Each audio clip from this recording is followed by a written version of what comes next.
கர்த்தாவே, உமக்கு நன்றி செலுத்துகிறோம். உம்முடைய பரிசுத்தமான கிருபையும் பரிசுத்தமான தயவும் இந்த ஆசீர்வதிக்கப்பட்ட வேலைக்காக நன்றி செலுத்துகிறோம். ஆண்டவராகிய கர்த்தர், இந்த நாளிலே ஆண்டவரே உம்முடைய பரிசுத்தமான கிருபையும் தயவு இறங்கும்படி செபிக்கிறோம். வேதம் சொல்லுகிறது 2 ராஜாக்கள்ல 20ஆம் அதிகாரத்தில் 1ஆம் வசனம். அந்த நாட்களிலே எசேக்கியாவை ஆதிபட்டு மரணத்துக்கு இதுவாக இருந்தான். அப்பொழுது ஆமோத்தின் குரனாகிய ஏசையா என்னும் தீர்க்கதரிசி அவனிடத்தில் வந்து அவனை நோக்கி, நேர் உமது வீட்டு காரியத்தை ஒழுங்குபடுத்தும், நேர் பிழைக்க மாட்டேன், மரித்து போவீர் என்று கர்த்தர் சொல்லுகிறார் என்றான். எசேக்கியாவை ஏசையா பார்த்து, ஏசையா ஒரு தீர்க்கதரிசியாக இருக்கிறபடினா ஏசையா எசேக்கியத்தில் போய் சொல்லுகிறார், எசேக்கியாவே, தேவனுடைய வார்த்தையை கேள், தேவனுடைய சத்தியத்தை கேள். தேவன் உன்னை எச்சரிப்பு கொடுக்கிறார். தேவன் உனக்கு நன்மைகளை செய்யும்படி, உன்னை ஆசீர்வதிக்கும்படி, உன்னை பரிசுத்தமாக்கும்படி, உன்னை விடுவிக்கும்படி, உன்னையே மாற்றிக்கொள்ளும்படி ஒரு வாய்ப்பை கொடுக்கிறார்.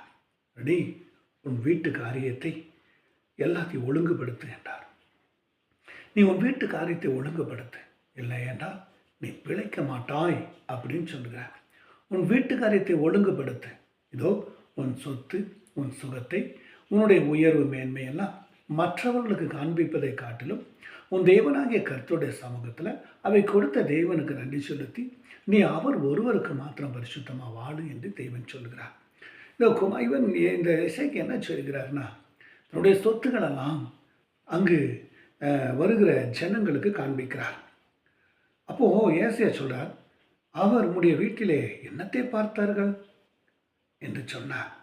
அப்பொழுது பாபிலோன் என்னும் தூர தேசத்திலிருந்து வந்தார்கள். அப்போ பாபிலோனிலிருந்து தூர தேசத்தில் ஜனங்கள் வருகிறார்கள்.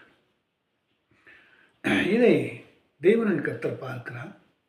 இதை எசேக்கியாவுக்கு ஒரு எச்சரிப்பு கொடுக்கிறார் ஏசையா மூலமாக. அந்த பாபிலோனில் வந்த ஜனங்கள் யார், எதற்காக வீட்டுக்குள் வந்தார்கள், ஏன் அவர்கள் வந்தார்கள், எதற்காக வந்தார்கள் அப்படின்னு கேட்கும்பொழுது இப்படியா எசேக்கியா சொல்லுகிறார், இதோ என்னுடைய வீட்டில் இருக்கிற எல்லா காரியத்தையும் ஒரு பொருளும் விடாமல் எல்லா பொருள்களையும் எல்லாவற்றையும் பார்த்தார்கள். என் பொக்கிஷமான அவர்களுக்கு காண்பித்து பொருள் ஒன்றுமே இல்லை, ஒன்றுமே மறைக்கல, எல்லாவற்றையும் காண்பித்தேன் என்று சொல்லுகிறார். அப்போ ஏசையா சொன்னார், உன் பொக்கிஷமெல்லாம் ஒரு நாள் மாண்டு போயிடும், உன்னுடைய பொக்கிஷமெல்லாம் ஒளிந்து போயிடும், உன் பொக்கிஷமெல்லாம் ஒரு நாள் பாபிலோனுக்கு கொண்டு போயிடுவாங்க, ஒன்றும் இல்லாமல் போயிடும், ஒன்றும் இல்லாமல் போயிடும். அதனால் மேன்மை என்னத்துக்கு, அதில் பெருமை என்ன, அதில் உனக்கு என்ன உயர்வு, மற்றவனுக்கு காண்பித்தனால உனக்கு என்ன லாபம், உன் ஆத்மா இந்த நேரத்தில் நஷ்டப்பட்டா என்ன லாபம். இஸ்ரவேல் தேவனுடைய ராஜ்யத்தில் பிரவேசிக்கிற அரிது என்று சொல்லுகிறார். உலகம் முழுவதும் நீ ஆராயப்படுத்தி கொண்டாலும் உன் ஆத்மா நஷ்டப்பட்டா என்ன லாபம் என்று சொல்லுகிறார். எசேக்கியா தெய்வனை நோக்கி மன்றாடுகிறார், ஆண்டவரே. எசேக்கியா அந்த இடத்துல வாசிக்கிறோம் 2ஆம் அதிகாரத்தில் 20ஆம் வசனத்தில் அதிகாரத்தில் 2ஆம் வசனம். அப்பொழுது எசேக்கியா முகத்தை சுவர்புறமாய் திருப்பி கொண்டு கர்த்தரை நோக்கி, கர்த்தாவே, 3 நான் உமக்கு முன்பாக உண்மையும் மன உத்தமமாய் உடைய பார்வைக்கு நலமானதை செய்தேன் என்பதை நினைத்தள்ளும் என்று விண்ணப்பம் பண்ணினார். எசேக்கியா மிகவும் அழுதார், கண்ணீர் விடுகிறார். தெய்வனை நோக்கி மன்றாட, ஆண்டவரே, நான் செய்த தவறு, என் பாவங்கள்லாம் மன்னிங்க, என் குறைகள்லாம் மன்னிங்க, என் குற்றங்கள்லாம் மன்னிங்க, நான் செய்த தவறுகளை மன்னிங்கப்பா, என் வியாதி என்னை விட்டு விலகட்டும் என்று சொன்னார். உடனே தேவன் எசேக்கியாவுடைய ஜெபத்தை கேட்டார். எசேக்கியாவுக்கு பதிலை கொடுக்கும்படி ஏசையா முற்றத்தில் போய்விட்டார். ஏதோ பாதி முற்றத்தில் விட்டு, முற்றத்தை 3 நாளில் ஏசையா பாதி முற்றத்தை விட்டு அப்புறம் போகிறதுக்கு முன்னே கர்த்தருடைய வார்த்தை அவனுக்கு உண்டாகினது. ஏதோ அவர் அப்புறம் போகும்பொழுது மிகவும் அழுதார், மிகவும் வேதனைப்பட்டார். அப்பொழுது ஏசையா சொல்றார், எசேக்கியாவே, உன் ஜெபத்தை நான் கேட்டேன், உன் கண்ணீரை நான் கண்டேன், உன் விண்ணப்பத்தை நான் கேட்டேன். இதோ நான் உன்னை குணமாக்குவேன். 3ஆம் நாளில் நீ கர்த்தருடைய ஆலயத்திலே போவா என்று சொல்லி 5 வாசிக்கிறோம்.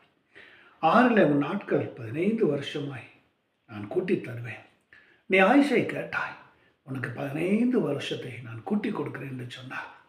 எசேக்கியா செய்த தவறை உணர்ந்தார். எசேக்கியா தன்னுடைய பெருமையை உணர்ந்தார்.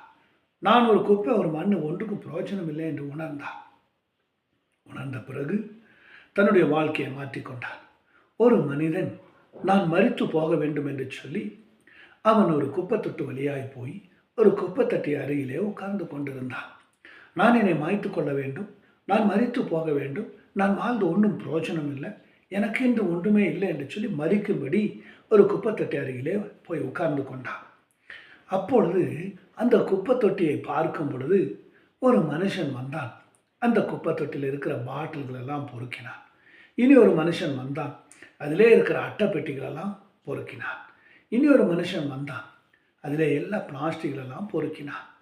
அப்போ அதில் ஒரு ஆடு வருகிறது. அந்த ஆடு வரும்போது அதில் இருக்கிற சாப்பாடெல்லாம் சாப்பிட்டு கொண்டிருந்தது. நாய் வந்து சாப்பிட்டு கொண்டிருந்தது. அப்பொழுது ஒரு மாடு வருகிறது. அதில் அப்போ பார்க்கும் அதில் இருக்கிற இலைகளெல்லாம் அதை சாப்பிடுகிறது. அப்போ இவன் சிந்தனையில் யோசிக்கிறான், இவன் சிந்தனையில் சிந்திக்கிறான்.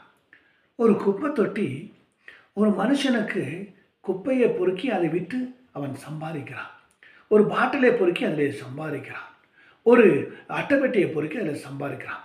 நாயும் அந்த மாடும் வந்து அந்த இலையும் அந்த சாப்பாடும் சாப்பிடுகிறது.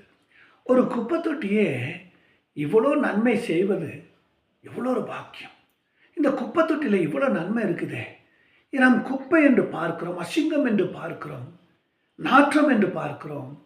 ஆனால் அதிலே அத்தனை காரிய நன்மைகளை செய்கிறதே. அப்போ இவன் சிந்தித்தான், ஒரு குப்பை தொட்டியே இவ்வளோ நல்லா செய்யும்போது நான் ஏன் மாய்த்து கொள்ள வேண்டும், நான் ஏன் மரித்து போக வேண்டும் என்று சொல்லி தன்னுடைய அந்த குப்பையின் எண்ணம், அந்த மரணத்தின் எண்ணம் குப்பையிலே தூக்கி எறிந்தான். ஏனென்றால் ஒரு கரும்பு காடு ஒரு ஆணைக்கு போதாது. ஒரு கரும்பு காடே இருந்தால் அந்த ஆணை என்ன பண்ணும், சாப்பிட்டு முடிச்சிடும்.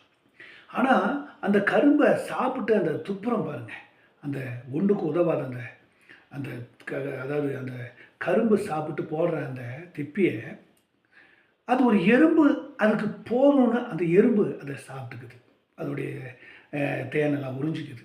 அப்போ பாருங்கள், ஒரு காடே ஒரு ஆணைக்கு தேவைப்படுது, ஆனால் அந்த எறும்புக்கோ கடித்து போட்டது அதை தான் உறிஞ்சி சாப்பிடுது. அப்போ நான் இவன் நினச்சான், நான் எறும்பாகவே இருக்கிறேன், நான் மறிக்கிறதில்லை, நான் எறும்பாகவே இருக்கிறேன், கர்த்தர் என்னை எப்போ உயர்த்தணும் என்று சொல்லி குப்பை தொட்டியே நன்மை செய்கிறது, எறும்புக்கே தூக்கி எறிந்த அந்த பொருள் நன்மை வருகிறது என்று சொல்லி தன்னை மாற்றிக்கிட்டான்.